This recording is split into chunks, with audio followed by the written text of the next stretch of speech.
หมายสูงค่ะเมื่อในเป็นวันที่17เดือนธันวาคมที่12ปี2025เป็นวันพุธในตอนในเดือนเอาพี่น้องเฮาค่ะมาถ่อมมาเลเพียนเกี่ยวกับเลยลองว่า8ฟางหางตั้งยามก้นอันก่อใหญ่อายุใหญ่ละลายก้อย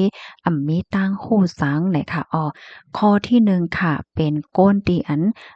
ตอบความถามเปิ้นไหนค่ะนะตัวอย่างเปิงแตกมันมังปอกมังไหลเดี๋ยวมีกวนมาตรงตัก ลาดต่อนั้นก็มีความถามสังเสเมียวๆไหนเขาก็เดตักสิตักเสียงสังขึ้นไหนค่ะเพราะว่าเป็นจังไหนปองว่าเป็นก้นดีมีตั้งหู้ในค่ะเนาะอันเต็มมันได้เพราะว่าเปิ้นต้องตักมาห้าลาดต่อมาห้าเนี่ยใครตอบนำก็อิดๆออดๆตอบปันพองเฮ็ดจังไหนค่ะเนาะค่ะข้อที่2เนี่ยค่ะก้นที่อันมีตั้งเหย่งแงเนี่ยเนาะ เหมือนจึงหนังว่าอยู่ในแกนในกลางเปิ้นนั้นก็อยู่ที่ในปางกุมอบโอ้เปิ้นอยู่เปิ้นตึกอบโอ้กันอยู่ทำเปิดเสียงโฟนเฮอยู่ๆก็เสียงโฟนติ๊งๆต้องๆไหนขึ้นมากำเสียงโฟนเปิ้นสืบโฟนมาว่าซังว่าจังไหนเนี่ยค่ะอันนี้ก็ได้เลยว่าเป็นลองเฮ็ดตั้งสร้างที่ว่านับย้ำนับถือเปิ้นเนี่ยค่ะเนาะเด็ๆมันยาวในก้นใหญ่ก้นหลงอันว่าในกึ่งลีเลยเป็นตัวอย่างตีหลีตอนดาก้นตั้งน้ำและ กึ่งลินเลยมีลองเป็นปลายนับย้ำในคะเนาะใจเลยว่าเฮาเป็นก้นใหญ่ก้นหลงนั้นก็เป็นก้นอายุใหญ่เย้าเปิ้นเตไลถ่อมเฮาก้อยเฮาใครเฮียงก็ไลเปิ้นเต็มมีส่วนอีหังว่าเฮาเนี่ยค่ะเนาะอันใดที่ก็เป็นตัวอย่างดีหลียาวในค่ะกำในมาเทียงข้อที่3ค่ะเป็นก้นที่ตุ้ยเมื่อไรก็ฮิบๆฮ้อนๆอยู่ตาเสนะคะเนาะ แต่มันแน่กวนเฮาขานั่นโหลดไหลหมอแจกแผ่ให้ขิงข้าวยามค่ะเนาะมื้อเหตุการณ์ก่อเหตุมื้อลัดต่อเปิ้นก็ลัดเพราะว่าลัดนี่ก็โหลดไหลลัดแตกๆเลี่ยงๆ1 2 3ใครกินสังใครกวาดไหลใครเฮ็ดสังเตเฮ็ดอีสังเนี่ยค่ะข้อที่3เนี่ยก็ป้องว่าลองติดต่อกับสืบในมันโหลไหลแตกๆเลี่ยงๆโหลไหลแจงๆเลี่ยงๆเนี่ยค่ะเนาะบางป้องบางไหลในมันติมีใจหาเป็น ก้นใหญ่ก้นหลวงพ่อเฒ่าไม่แก่เนาะลาดหังกอมห้วมตั้นโฮกคอโฮกโคตรมันใครกินสังก็ลูกหลานเนี่ยตั้นโฮนะเผื่อว่าลูกหลานซื้อมาปันพิษนั้นก็เฮ็ดเล่งแม่นมีว่าทำใจลำใจจ้าต่อซามห้าเนี่ยอันนี้ก็ลีเป็นเนี่ยค่ะว่ากำในมาเทียงข้อที่4ค่ะลาดอยู่เฮ็ดนั้นในคะเนาะเมื่อพ้องที่เปิ้นลาดอยู่นั่นซ้ำถ่อมลีหลีเหี่ยวก็ ลาดลิดลงมาปันตั้งหันถึงลงมาเปิ้นลาดไปยาวก็ซ้ำพ่อหิมเปิ้น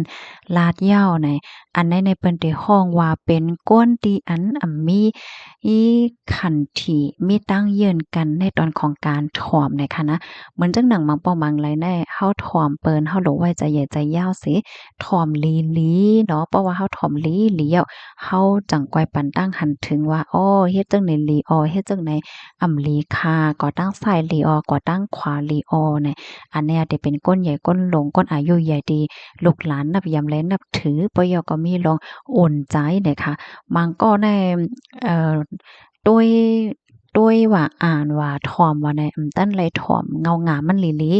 มังปอกถ่อมเปิ้นลาดเลยจังไหนก็ไปตั้นถ่อมเปิ้นลาดเหย้าเหี่ยวก็ไข่ลาดไข่ปันตั้งหันถึงมังปอกก็ไข่ลานะเหย้าไว้ไหนเนาะอันใดก็ลีเป็นไหนค่ะ กำในมาแทงข้อที่5เนาะเฮ็ดแกงเฮ็ดหลีต่อหน้าเปิ้นน่ะข้ามมั่นใจว่าก้นหลงก้นอายุใหญ่จังไหนจ่องมีนั่นค่ะน่ะเนาะต่อหน้าได้ก็เหมือนหังหลีน่ะลาดหลีน่ะเหมือนจังว่าก้นใจศีลใจธรรม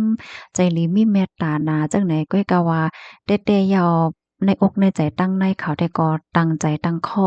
ใครเฮ็ดให้เปิ้นให้เนี่ยเหมือนจังหนังว่าลาดจ๋าให้เปิ้นลีลอมลีตุ้ยเหมือนหนังว่าเปิ้นฮ้องว่าสังแน่ลาดลงหลีโดยเจ้าเก่าแฮวก็เฮ็ดอะสังเหมือนจังว่าให้เปิ้นตุ้ยเที่ยงก่อนหนึ่งหลีเฮ็ดเนี่ยค่ะอันนี้ก็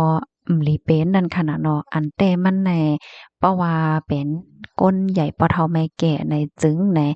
มันก็กึ่งลีไล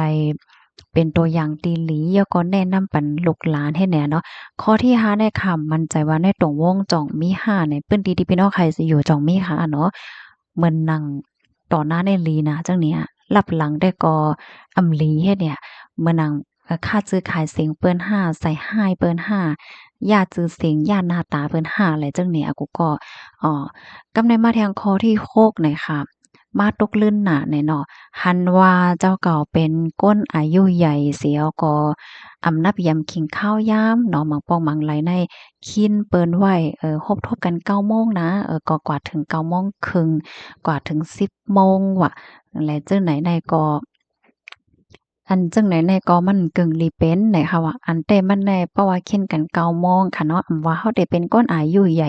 ก้นอายุเล็กก็ยาวกึ่งลีไลนับย้ำขิงข้าวยามเพราะเฮ็ดไหนจังเปิ้นได้ยุ่มยามและนับถือนำไหนเนาะกำในข้อที่7เนี่ยค่ะลาดอำโหที่ปองที่เปียวมันเลยค่ะเนาะลาดจา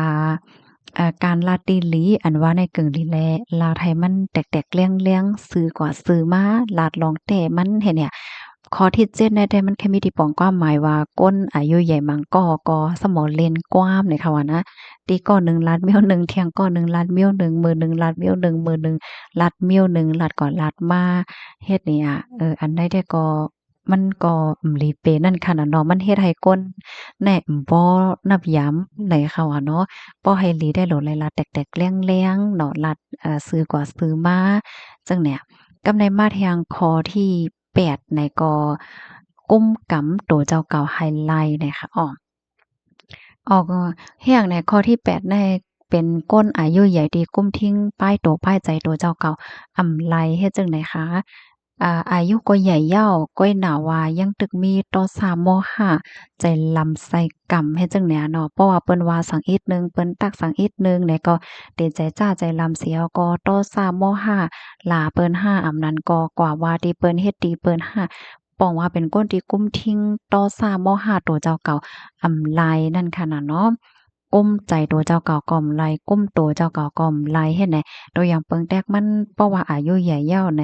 อำกึ่งลีไลกินน้ำเมานำนาห้าอำกึ่งลีไลเฮ็ดนั้นเฮ็ดไหนห้าไหนมันเต็มีมใจค้าเนาะก้อยกะว่าก้นที่อันก้มตัวเจ้าเก่าอำไล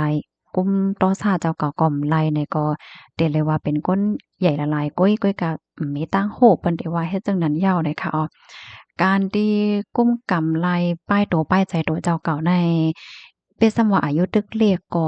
บางก็ในก้มทิ้งป้ายโตป้ายใจโตเจ้าเก่าไลเนี่ยก็ได้เลยว่าหลีหักหนานั่นค่ะนะเนาะมีต่อซาม5ใจต่อซาม5เฮ็ดไหนค่ะออคาตั้งโฮตั้งหันอันได้แต่ก็คาเฮาไลอ่านยาเมื่อว่าค่ะนะก็ไลปึงอิงเอามาตีเพกอ่านเถอวัยรุ่นนะคะเนาะไลเตรียมต่างไว้เลยค่ะ ในตอนได้ก็ขย้อนลัดอีกหนึ่งค่ะเนาะอันที่ค่ะเข้ามาเปิ่นแพ้ในเลยว่าหั่งไผแล้วก็มีเรื่องอ่านเดๆมงจู้ผันไหลเสียก็ในคณะค่ะเฮาเลยอ่านแม่นยาเสียวก็หันถึงว่ามีพรหลีตอนตาตรงวงก้นและเป็นป้อตอนหนึ่งตอนตาโตค่ะเฮาเนี่ยก็เลยเฮียนฮู้เนี่ยเลยเอามาสืบเปิ้นแผ่ปันพี่น้องเฮาค่ะเนี่ยค่ะเนาะยินจมก็ที่รับถอมปันแห้งค่ะย้อนให้อยู่ลีกินหวานและรอดเพศกันค่ะน้อหมอยสงค่ะ